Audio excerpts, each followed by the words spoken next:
Welcome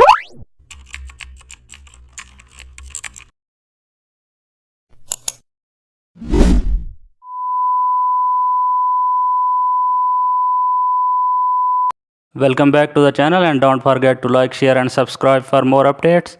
Today we will blend nature into a face for that cinematic double exposure effect. Start with a portrait photo and add a mountains or forest background.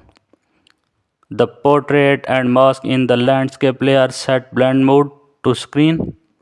Use a soft brush to reveal only key areas like hair and silhouettes, and add a light gradient overlay to both blend tones. Adjust level to the contrast.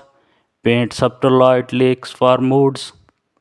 Add birds or clouds for visual storytelling.